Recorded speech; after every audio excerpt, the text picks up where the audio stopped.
What comes after perfection? Some members of the undefeated 1972 Miami Dolphins remained fixtures in front of the TV cameras, while others became activists, got in trouble with the law, or mostly left the spotlight behind for simpler lives.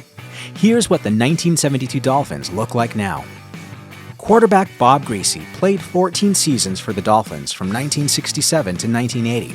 He's one of only 3 players to have his jersey number retired by the team, and in 1972, he was on fire through the first 4 games before suffering a broken ankle in Week 5.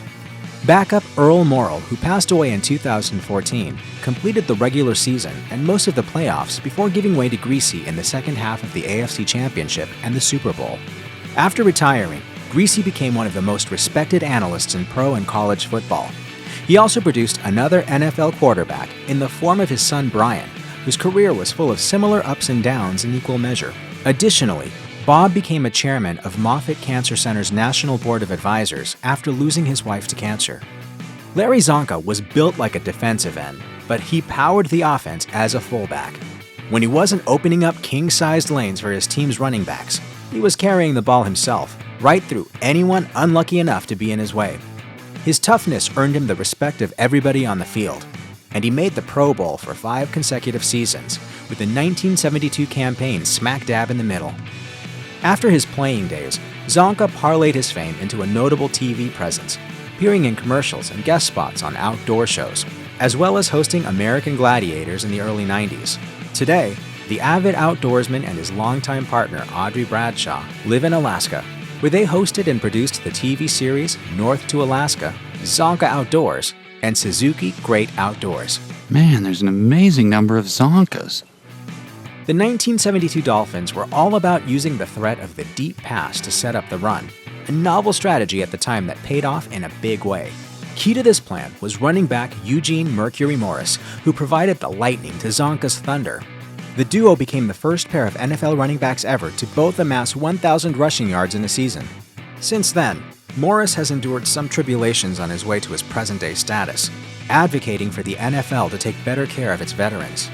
He was convicted of cocaine trafficking in 1982, and he was facing 20 years in the slammer until the Florida State Supreme Court overturned the conviction. He wrote a book about the ordeal in 1988 and has done rounds as a motivational speaker before becoming a crusader for veterans' rights. Linebacker Nick Buoniconti may be the most well-known name on Miami's defensive unit from 1972, but that's not saying much. There weren't too many flashy, loudmouth players on the defensive side like there are today. Instead, it was a squad that kept their heads down and quietly went about the business of smacking the snot out of opposing offenses. Such was the D's lack of star power that it became known as the no-name defense. Buoniconti stayed pretty busy after retirement, appearing in commercials and on HBO's Inside the NFL. Unfortunately, he passed away from pneumonia in 2019. In his final years, he made headlines for a tragic reason, as he experienced serious issues with cognitive decline. The troubles began when he was in his mid-50s, which compelled him to speak out in light of the publicity surrounding CTE, a loss of cognitive function caused by repeated blows to the head, which affects a significant number of NFL players. Nick Buoniconti leaves a legacy that touches millions of us. Wide receiver Paul Warfield was key to Coach Don Shula's vision, a lightning-quick player who could get down the field in a hurry. He provided the deep threat necessary for Csonka and Morris to rack up all their rushing yards. As graceful as he was quick, Warfield only totaled about 600 yards during the 1972 campaign, but this was by design. He managed to establish a career yards per catch mark of 20.1, which to this day is still among the best ever. His uniform was always clean. In other words, he didn't get banged around too much. Warfield returned to his previous team of the Cleveland Browns in 1976 and retired there the following year. His post-retirement career consisted of a number of front office positions, including a personnel consultant for the Browns and Dallas Cowboys. He was also director of player relations for the Browns for a couple of years. He's been officially retired since 2010, and though he still hangs around the Browns facility to offer up opinions from time to time, he mostly just takes things easy with his wife, Bev. Offensive lineman Larry Little's career began when he was signed as an undrafted free agent by the San Diego Chargers in 1967. He ultimately wound up with 2 Super Bowl rings and a Hall of Fame induction. The bruising guard was the lead blocker on Miami's nearly unstoppable sweep plays. He was a 5-time Pro Bowler. He was selected as the AFC's Offensive Lineman of the Year 3 times, and he only missed 4 games due to injury during his 11 seasons with Miami. He offered some advice to undrafted players in a 2018 interview, as he noted, "I tell those guys, just because you're a free agent, that doesn't mean you won't be good enough to play in this league. I made my way all the way to the Pro Football Hall of Fame." Offensive lineman Jim Langer took a somewhat similar route as Larry Little to Super Bowl glory, as he was signed as an undrafted free agent in 1970 by the Browns before being cut in training camp and bolting to Miami. He only saw limited playing time in his first 2 seasons, but in 1972, he was elevated to starter. He played in 141 consecutive games for the Finns, went to 6 straight Pro Bowls, and played in 3 Super Bowls. Not bad for an ex-linebacker who went to school at South Dakota State. Langer passed away in 2019 from a heart-related issue. In his final years, he liked to take things easy. As he put it during a 2016 appearance at his alma mater of Royalton High School in St. Cloud, Minnesota, "I mow my own lawn. I don't do much. Yeah, I'm pretty boring." Before Langer died, his knees were kind of shot, and he didn't make too many public appearances.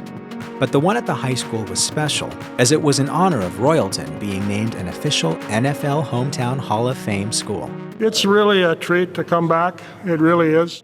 Offensive tackle Norm Evans has an interesting legacy outside of his 10 seasons with Miami.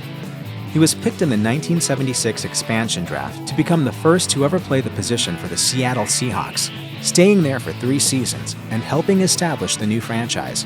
That team didn't exactly live up to the standard of excellence that Evans was used to, though. During his Miami years, on the other hand, he was another crushing standout on a mighty offensive line, as he played in all 3 of the Finns' Super Bowls appearances and was selected to 2 Pro Bowls. Since the 80s, he's been spreading the word of the Lord to NFL players through Pro Athletes Outreach, an organization he presided over for 26 years. Wide receiver Marlin Briscoe wasn't as flashy or quick as Paul Warfield, but he does have a claim to fame that nobody can ever take away, as he was the first black quarterback to start in the AFL, calling signals for the Denver Broncos as a rookie in 1968. Briscoe was switched to the receiver position for all of his subsequent seasons. He grabbed 2 rings with the Dolphins before finishing out his career at San Diego, Detroit, and New England. Ultimately, though, he always considered himself a quarterback first. A strange twist to Briscoe's career was that his nickname was the Magician, because he could throw a spiral like few others.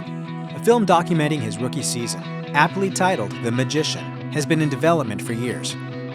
Don Shula owns the NFL's all-time win record for coaches, and as of 2022, he's got a pretty safe lead. He racked up 347 regular season and postseason wins, and among active coaches within reach, there's really only the Patriots' Bill Belichick with 321. Shula coached the Dolphins for 25 years, took no fewer than 3 quarterbacks to the Super Bowl, and racked up all his victories largely during an era when there were fewer games per season than there are now. What would Coach Don Shula do? Unfortunately, Shula shuffled off this mortal coil in 2020, but his long retirement consisted largely of chilling out and enjoying the weather in Florida, where a chain of successful steakhouses bearing his name can be found. His legacy will doubtless inspire future generations of coaches, and it's a testament to his class and humor that he declined to have "Eat it, Belichick" engraved on his tombstone. Linebacker Mike Kolen had an inauspicious start in the NFL. He was drafted by the Dolphins in the 12th round of the 1970 draft, and he came into training camp a bit undersized for his position. By the preseason, though, he was bench pressing twice his weight and wowing the coaches with his work ethic. And it wasn't long before he earned the nickname that would stick with him for the rest of his career, Captain Crunch. Kolen helped anchor Miami's linebacking core for 8 seasons, but he's probably best remembered for the infamous Sea of Hands play. During a 1974 playoff game against Oakland, Kolen was one of several Miami defenders who failed to intercept, swat down, or even headbutt a lazy floater of a pass thrown by Raiders quarterback Ken Stabler into the end zone. It somehow found its way into the hands of Oakland running back Clarence Davis, clinching the win for the Raiders and effectively ending the days of Dolphin dominance. After retirement, Kolen returned to Alabama to start his own financial services firm, where he crunches numbers rather than the bones of opposing offensive players. Tight end Marv Fleming began his career winning 3 NFL championships and back-to-back Super Bowls with the Packers under legendary coach Vince Lombardi. And then he ended it, winning 2 more with Don Shula and the Dolphins. Playing in an era during which tight ends were considered to be more like glorified linebackers than pass catchers, Fleming didn't see too many balls come his way. But when they did, he made it count. Over 12 seasons, he notched only 157 receptions, but he averaged 11.6 yards per catch, and he found the end zone 16 times. Fleming retired in 1975, and these days, he appears to spend most of his time taking it easy, as he signs autographs for Packers and Dolphins fans alike, and posts pictures with them to his Instagram. Defensive end Vern Den Herder was a sack machine who played all 12 of his pro seasons with Miami. It's pretty terrible luck that the year he retired, 1982, was the first year that the NFL formally started keeping track of sacks. But Den Herder's unofficial career total of 65 is more than respectable, especially considering that his cohorts on the D-line weren't exactly a bunch of pushovers themselves. After retiring, Den Herder moved back to his hometown of Sioux Center, Iowa, to become a farmer, and he's held down the family farm with his wife Diane ever since. He's managed to build the farm from a 1-tractor, 1-combine operation into a successful 4-decade-long enterprise. He looks back on his football days with the fondness one would expect from a champion and the folksy, simple wisdom you'd expect from a humble Iowa farmer. As he put it to Siouxland News in 2011, "Actually went to 4 Super Bowls during my career. We won 2, and we lost 2. We enjoyed winning them better." Check out one of our newest videos right here. Plus, even more grunge videos about your favorite athletes are coming soon. Subscribe to our YouTube channel and hit the bell so you don't miss a single one.